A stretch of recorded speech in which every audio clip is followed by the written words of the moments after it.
L'intelligence est une malédiction déguisée en bénédiction. Plus vous pouvez penser profondément, plus vous percevez clairement l'absence fondamentale de sens qui sous-tend toute l'existence humaine.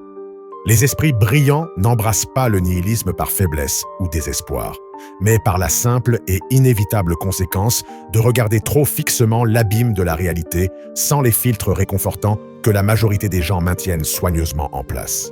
Le nihilisme n'est pas un choix, c'est un diagnostic. C'est ce qui reste lorsque toutes les illusions nécessaires qui rendent la vie ordinaire tolérable sont éliminées. Le vide ne séduit pas parce qu'il est attrayant, mais parce qu'il est honnête. Dans un monde construit sur des couches infinies d'autotromperie collective, où chaque institution, chaque rituel, chaque récit culturel existe pour cacher la vérité fondamentale de notre insignifiance cosmique, le nihilisme offre quelque chose qu'aucune religion, aucune idéologie, aucun système de valeurs ne peut fournir avec la même pureté: l'absence de prétention. Il ne promet pas le salut, ne vous offre pas de consolation, ne vous vend pas une version améliorée de vous-même. Il vous montre simplement la réalité nue, et dans cette nudité brutale, il y a une étrange forme de liberté. Les personnes intelligentes arrivent au nihilisme, non pas par un chemin d'ignorance, mais par un chemin de connaissance excessive. Elles ont lu trop, réfléchi trop, remis en question trop. Elles ont suivi chaque argument jusqu'à sa conclusion logique et ont découvert que tous les chemins mènent au même destin: l'arbitraire fondamental de toute construction humaine de sens. Dieu est mort, comme l'a proclamé Nietzsche. Mais ce qui a réellement tué Dieu n'était ni la science ni la philosophie, mais l'incapacité des esprits aigus à maintenir les contradictions nécessaires qui rendent la foi fonctionnelle. Lorsque vous examinez un système de croyances avec suffisamment de rigueur, il se désintègre sous le poids de ses propres incohérences. Le problème commence au moment où un cerveau suffisamment doué se rend compte que toutes les réponses que l'humanité a construites pour les questions fondamentales sont, en fin de compte, des inventions. Peu importe à quel point ces constructions sont élaborées, combien de siècles de tradition les soutiennent, combien de millions de personnes les acceptent comme des vérités sacrées. En dernière analyse, ce sont des fictions. Peut-être belles, certainement utiles, mais des fictions tout de même. Et une fois que vous voyez les coutures de la narration, une fois que vous reconnaissez que l'empereur est nu, vous ne pouvez pas désunir cette vérité, peu importe combien vous essayez. La conscience est le prix que nous payons pour la complexité neuronale. Les animaux ne souffrent pas de crise existentielle, car ils manquent de la capacité de réfléchir sur leur propre existence avec le type d'abstraction qui transforme la vie en un problème philosophique. Ils existent simplement, poussés par des instincts et des besoins immédiats, sans la torture de se demander pourquoi ils existent ou si leur existence a une quelconque finalité au-delà de la perpétuation mécanique des modèles génétiques. Les êtres humains d'intelligence moyenne ne souffrent pas non plus de ces crises avec trop d'intensité, car ils ont la capacité de se distraire efficacement avec des occupations, des relations, des ambitions personnelles et les petites narrations qu'ils construisent pour donner un sens à leur journée. Mais les esprits brillants ne peuvent s'empêcher de voir à travers ces distractions en les reconnaissant pour ce qu'elles sont: des mécanismes de coping contre le vide. L'intelligence t'oblige à confronter la contingence radicale de ton existence. Il n'y a aucune raison particulière pour laquelle tu existes plutôt que de ne pas exister. Il n'y a aucun but cosmique qui justifie ta présence dans l'univers. Il n'y a aucun plan divin auquel tu appartiens de manière essentielle. Tu es un accident biologique sur une planète insignifiante, orbitant une étoile médiocre dans l'une des milliards de galaxies d'un univers qui ne serait probablement même pas unique. Toute ta vie, avec ses triomphes et ses tragédies, ces moments d'extase et d'agonie, n'a aucun impact, même minime, sur la structure fondamentale de la réalité. Tu naîtras. Tu vivras selon des schémas principalement déterminés par des forces que tu ne contrôles pas. Et tu mourras, tandis que l'univers poursuivra son expansion indifférente comme si tu n'avais jamais existé. Cette réalisation n'est pas le résultat d'une pensée défectueuse ou d'une dépression clinique, bien qu'elle soit souvent mal diagnostiquée comme telle. C'est simplement la conséquence logique d'appliquer un raisonnement rigoureux aux questions ultimes sur l'existence et la signification. Les thérapeutes vous diront que ces pensées sont des symptômes d'un trouble nécessitant un traitement. Mais leur diagnostic fait en soi partie du mécanisme social de suppression des vérités inconfortables. La société ne peut pas fonctionner si trop de personnes reconnaissent la futilité fondamentale de tout effort humain. Elle pathologise donc la clarté et normalise l'illusion. Le nihilisme philosophique, dans sa forme la plus pure, soutient qu'il n'existe pas de valeur intrinsèque, qu'il n'y a pas de vérité morale absolue, que le sens n'est pas découvert mais inventé. Et si le sens est inventé, alors il est arbitraire. Et s'il est arbitraire, alors il est fondamentalement optionnel. Et s'il est optionnel, alors son absence est aussi valable que sa présence. Cette chaîne logique est inattaquable depuis le cadre de la raison séculaire. Vous pouvez rejeter ces conclusions en faisant appel à la foi, à l'intuition, à l'utilité pragmatique, mais vous ne pouvez pas les réfuter en utilisant uniquement la logique. Les esprits brillants sont particulièrement vulnérables à cette chaîne de raisonnement car leur intelligence elle-même est l'outil qui les coupe des formes traditionnelles de consolation. La personne religieuse trouve un sens en Dieu, mais l'esprit aigu voit en Dieu une projection psychologique, un besoin humain personnifié dans la mythologie. L'humaniste trouve un sens dans le progrès de l'humanité, mais l'esprit critique reconnaît que le progrès est un concept chargé de valeurs arbitraires, que la civilisation humaine n'est qu'un clignement d'œil microscopique à l'échelle du temps cosmique. L'existentialiste proclame que nous devons créer notre propre sens, mais l'esprit nihiliste répond que si le sens doit être créé, alors ce n'est pas vraiment un sens, mais une forme sophistiquée d'autotromperie. C'est le piège ultime de l'intelligence. Elle vous équipe d'outils pour détruire toute illusion, mais ne vous fournit aucun fondement solide sur lequel reconstruire. Elle vous laisse flotter dans un vide créé par vous-même, conscient que toute signification que vous essayez de construire sera aussi arbitraire et provisoire que celle que vous venez de démolir. C'est comme si le cerveau humain avait évolué jusqu'à un point où il peut comprendre son propre manque de but ultime, devenant ainsi un instrument de sa propre torture existentielle. Schopenhauer comprenait cela avec une clarté brutale. Il voyait la vie comme une oscillation perpétuelle entre la douleur du désir insatisfait et l'ennui de la satiété. Chaque réalisation humaine n'est qu'une satisfaction temporaire d'un désir qui sera immédiatement remplacé par un autre désir tout aussi insatiable. La volonté aveugle de vivre nous pousse en avant, mais vers aucune destination qui vaille la peine d'être atteinte. Nous existons parce que nous existons. Un cercle vicieux de nécessité sans but. Le pessimisme de Schopenhauer n'était pas le produit d'un tempérament mélancolique, mais d'une observation désintéressée de la mécanique de l'existence. Et pourtant, Schopenhauer croyait encore en la possibilité d'une forme de rédemption à travers l'art et la négation ascétique de la volonté. Le nihilisme contemporain a même abandonné ces échappatoires. Il n'y a pas de rédemption, parce qu'il n'y a rien dont être racheté. Il n'y a pas de salut, parce qu'il n'y a pas d'état de grâce dont nous sommes tombés. Il y a simplement l'existence, brutale et insensée, qui continue jusqu'à ce qu'elle ne continue plus. Le pervers est que cette réalisation ne paralyse pas nécessairement celui qui l'expérimente. Beaucoup des esprits les plus productifs et créatifs de l'histoire ont opéré à partir d'un cadre fondamentalement nihiliste. Il n'avait été pas besoin de croire en la signification cosmique de leur travail pour le réaliser. Ils agissaient parce que l'action est préférable à l'inaction en termes d'expérience subjective, non parce qu'ils croyaient que leurs actions importaient dans un sens ultime. C'est peut-être l'ironie la plus profonde du nihilisme. Il peut coexister parfaitement avec une vie active et apparemment significative. L'absence de signification objective n'élimine pas la capacité de faire l'expérience de préférence subjective. Mais cette coexistence a un coût psychologique. Vivre consciemment dans le vide nécessite une forme particulière de force mentale, ou peut-être une forme particulière de dissociation. Tu dois agir comme si les choses importaient, tout en sachant qu'elles n'importent pas. Tu dois participer au théâtre de la vie quotidienne, tout en restant conscient que c'est précisément cela, un théâtre. Tu dois aimer, travailler, créer, entretenir des relations, tout en gardant dans un coin de ton esprit la conscience que tout cela est fondamentalement absurde. Albert Camus a appelé cela l'absurde et a proposé la révolte comme réponse. Il fallait imaginer Sisyphe heureux, insista-t-il. trouvant de la satisfaction dans l'acte même de pousser la pierre en haut de la pente, malgré le fait qu'elle redescendra inévitablement. Mais cette solution existentialiste est, pour le véritable nihiliste, simplement une autre forme d'autotromperie. Sisyphe ne peut être véritablement heureux, car son bonheur serait aussi insensé que sa tâche. La révolte contre l'absurde est en soi absurde. C'est ajouter une couche supplémentaire de théâtre sur le théâtre existant.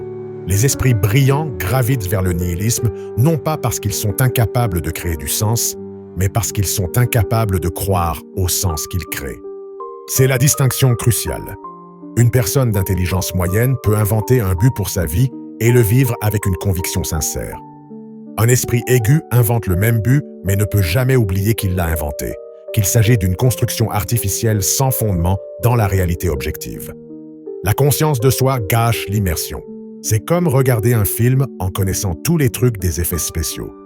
On peut l'apprécier techniquement, mais on ne peut jamais s'y perdre. Voici la raison pour laquelle de nombreux intellectuels trouvent un soulagement temporaire dans des systèmes philosophiques de plus en plus complexes. La complexité donne l'illusion de profondeur, et la profondeur donne l'illusion de sens. Si le système est suffisamment élaboré, suffisamment nuancé, suffisamment difficile à comprendre entièrement, il peut occuper l'esprit assez longtemps pour repousser la confrontation avec le vide qui sous-tend tout. Hegel, Heidegger, Derrida, ces penseurs ont construit des cathédrales conceptuelles d'une complexité étonnante, et leurs disciples peuvent passer toute une vie à explorer les couloirs de ces structures sans jamais se demander si la fondation sur laquelle elles sont construites est solide.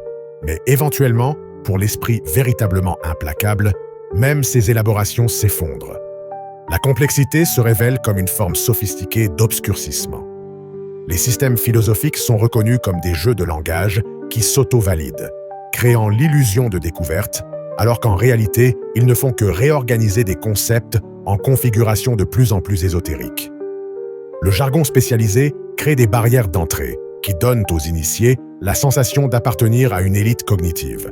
Mais le contenu réel, lorsqu'on le dépouille de son enveloppe verbale, se réduit souvent à des observations qui pourraient être exprimées en termes beaucoup plus simples si l'objectif était la clarté plutôt que l'apparence de profondeur. Le nihilisme, en revanche, a la vertu de la simplicité. Il n'y a pas de sens, il n'y a pas de but, il n'y a pas de valeur intrinsèque, il n'y a pas de justice cosmique, il n'y a pas de destin, il n'y a pas d'âme immortelle, il n'y a pas de vie après la mort.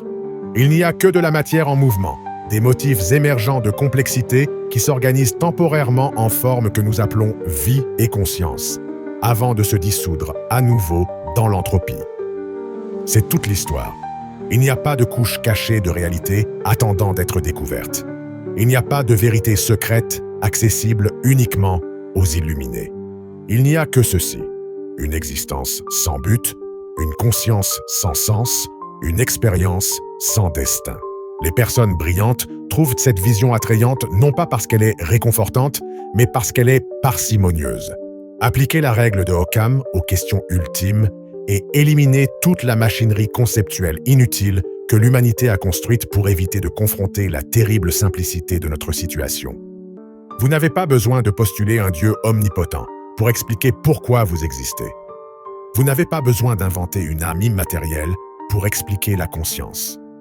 Vous n'avez pas besoin de faire appel à un ordre moral cosmique pour justifier vos valeurs.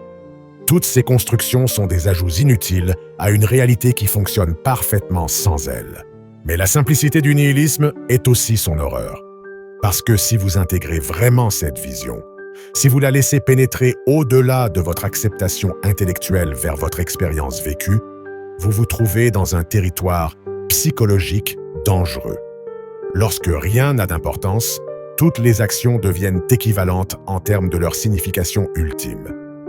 Aider quelqu'un ou lui faire du mal, créer de la beauté ou la détruire, vivre vertueusement ou de manière dépravée, toutes ces distinctions s'effondrent dans la même indifférence cosmique. L'éthique perd son fondement. La moralité se révèle comme une convention sociale utile, mais arbitraire. Le bien et le mal deviennent des préférences personnelles sans aucun poids objectif. Voici le danger que Nietzsche a reconnu lorsqu'il a parlé du nihilisme comme étant le plus effrayant des hôtes qui se tiennent à la porte. Il ne craignait pas le nihilisme parce qu'il serait faux, mais parce que sa vérité pourrait être destructrice pour la civilisation humaine. Si trop de personnes en arrivaient à cette conclusion, si la reconnaissance du manque de sens fondamental devenait la norme plutôt que l'exception, toute la structure de la société pourrait s'effondrer. Les gens ont besoin de croire que leurs actions ont de l'importance pour continuer à agir de manière à maintenir l'ordre social. Le nihilisme mine cette croyance à sa racine. Et pourtant, Nietzsche a également vu le nihilisme comme une opportunité. La mort de Dieu, l'effondrement de toutes les valeurs traditionnelles, créerait la possibilité de quelque chose de nouveau. L'Übermensch, l'individu qui pourrait créer ses propres valeurs au-delà du bien et du mal, qui pourrait affirmer la vie malgré son absence de sens inhérent. Mais cette vision, aussi inspirante qu'elle prétend l'être, est en soi une forme d'auto-tromperie. L'Übermensch n'est qu'un autre héros mythique, une autre narration réconfortante pour éviter la confrontation totale avec le vide. C'est le nihilisme déguisé en philosophie affirmative, une tentative d'avoir à la fois l'honnêteté du désespoir et la fonctionnalité de l'espoir. Les esprits brillants contemporains ne trouvent plus de réconfort dans ces solutions existentialistes du XIXe siècle. Ils ont vu trop de variations du même tour philosophique. Reconnaître le vide, puis tenter immédiatement de le remplir avec une nouvelle forme de sens autogénéré. Mais le sens autogénéré reste arbitraire, et l'esprit nihiliste ne peut oublier son arbitraire. C'est comme essayer de profiter d'un jeu dont vous venez d'inventer les règles en sachant que vous auriez pu inventer des règles complètement différentes avec la même validité. L'immersion est impossible. La science moderne a approfondi ce dilemme plutôt que de le résoudre. Chaque avancée en neurosciences révèle plus clairement que ce que nous appelons conscience est simplement le produit émergent de processus physiques dans le cerveau. Il n'y a pas de moi substantiel, pas d'observateur central, il n'y a que des schémas d'activité neuronale qui créent l'illusion d'une identité unifiée. Le libre arbitre se révèle comme une construction post-hoc, une narration que le cerveau génère pour donner un sens à des décisions déjà déterminées par des processus inconscients. Même la sensation d'être un agent avec un contrôle sur ses actions est une illusion fonctionnelle, une stratégie évolutive qui améliore la survie mais ne correspond à aucune réalité métaphysique. Cette compréhension scientifique de l'esprit humain complète parfaitement le nihilisme philosophique. S'il n'existe pas de moi réel, alors il n'y a personne pour qui la vie puisse avoir un sens. Si le libre arbitre est une illusion, alors même la responsabilité morale devient discutable. Si toutes vos pensées, émotions et décisions sont le résultat déterministe de processus physiques que vous ne contrôlez pas, alors en quoi pouvez-vous être considéré comme responsable d'eux? La culpabilité et le mérite se dissolvent sous le regard scientifique, ne laissant qu'une chaîne causale d'événements sans aucun agent moral véritable. Les personnes religieuses rejettent ces conclusions en invoquant la révélation divine ou l'expérience mystique. Les personnes de tendance humaniste les rejettent en invoquant l'importance pratique d'agir comme si le libre arbitre et la signification étaient réels, indépendamment de leur statut métaphysique. Mais les esprits brillants qui embrassent le nihilisme ne peuvent pas faire aucune de ces manœuvres d'évasion.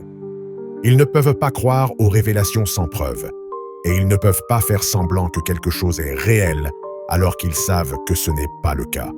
L'honnêteté intellectuelle devient une prison dont on ne peut s'échapper. Et cette prison a un effet particulier sur ceux qui y résident. Au début, il peut y avoir une sensation de libération, une euphorie d'avoir vu à travers tous les mensonges. Mais cette euphorie est temporaire.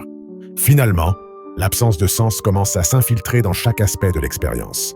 Les réalisations semblent vides parce que vous savez qu'elles ne signifient rien. Les relations deviennent des transactions mécaniques entre des organismes biologiques qui satisfont temporairement des besoins évolutifs. L'amour se réduit à une chimie cérébrale. L'art devient des stimulations sensorielles sans transcendance. La beauté n'est qu'une réponse neurologique à certains motifs. Tout perd sa magie, son mystère, sa capacité à étonner. C'est l'étape où beaucoup de ceux qui ont embrassé le nihilisme commencent à ressentir son poids émotionnel. Parce que les êtres humains ne sont pas des créatures purement rationnelles. Nous avons des besoins émotionnels, psychologiques, sociaux, qui ne disparaissent pas simplement parce que nous avons conclu qu'ils sont arbitraires. Nous voulons toujours être aimés, nous désirons toujours des réalisations, nous aspirons toujours à la connexion. Mais le nihilisme empoisonne ces expériences avec la conscience constante de leur absence de sens ultime. C'est comme avoir faim, mais savoir que toute nourriture est cendre. L'appétit demeure, mais la capacité de le satisfaire est ruinée. Certains répondent à ce dilemme par la compartimentalisation. Ils vivent comme des nihilistes lors de leurs moments de réflexion philosophique, mais suspendent cette perspective lorsqu'ils participent à la vie quotidienne. Ils se permettent de ressentir des émotions, de poursuivre des objectifs, d'apprécier des relations, tout en conservant dans un sous-sol mental la conscience que tout cela est fondamentalement insensé. Cette stratégie peut fonctionner pendant un certain temps, mais elle nécessite une forme de dissociation cognitive qui devient finalement épuisante. C'est vivre dans deux mondes simultanément, aucun des deux ne semblant complètement réel. Certains répondent par le cynisme actif, trouvant une forme obscure de satisfaction à souligner l'hypocrisie et l'auto-illusion dans tout le reste. S'ils doivent vivre sans illusion, ils s'assureront que tous les autres les perdent aussi. C'est le nihilisme comme arme, utilisé pour démolir les croyances des autres, non par cruauté, mais par un sens déformé de l'honnêteté. Si nous sommes tous dans l'abîme, soyons au moins honnêtes à ce sujet. Mais ce cynisme agressif est souvent un masque pour la douleur, une façon de transformer sa propre désespérance en une attaque contre le réconfort des autres. Et certains se retirent simplement. Si rien n'a d'importance, alors cela n'a pas de sens de faire des efforts. Ce nihilisme passif conduit à une forme de paralysie existentielle où même les actions les plus simples semblent dénuées de sens. Pourquoi se lever du lit si tout ce que tu fais sera également sans but? Pourquoi établir des relations si nous mourrons tous et serons oubliés? Pourquoi créer quelque chose si cela sera finalement détruit par l'entropie? C'est la forme la plus pure et la plus dangereuse de nihilisme, car elle érode même la volonté de continuer à exister. Le suicide devient une question philosophique légitime sous le nihilisme.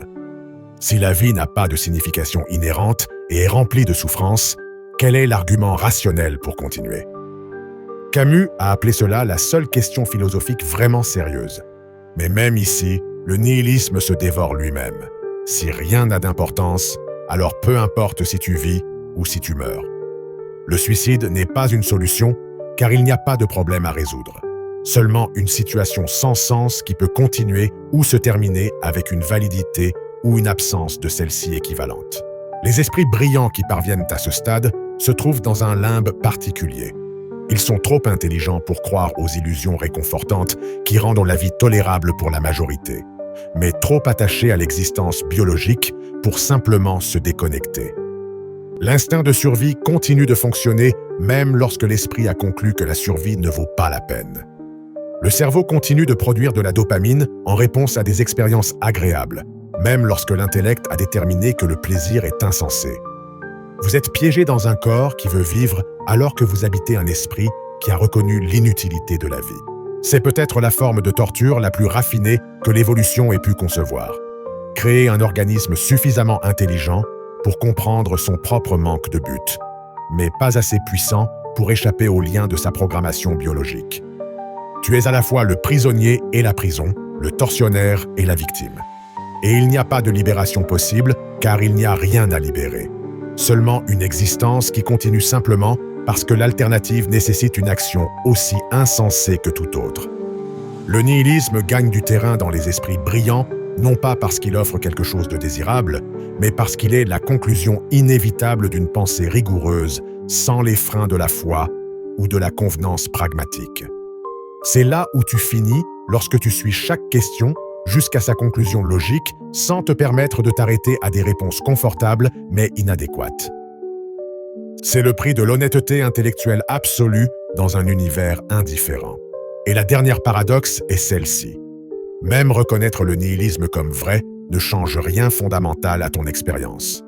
Demain, tu te réveilleras et tu ressentiras la faim et tu mangeras. Tu ressentiras des émotions et y réagiras. Tu prendras des décisions comme si elles comptaient. Tu continueras à exister parce que cesser d'exister demande un effort, et cet effort est aussi insensé. Le nihilisme te libère de toutes les illusions, sauf de la plus fondamentale. L'illusion que ta compréhension de la réalité devrait changer quelque chose dans ton expérience de celle-ci. Alors, la question que tu dois te poser maintenant, avec toute l'honnêteté brutale que tu peux rassembler, est celle-ci.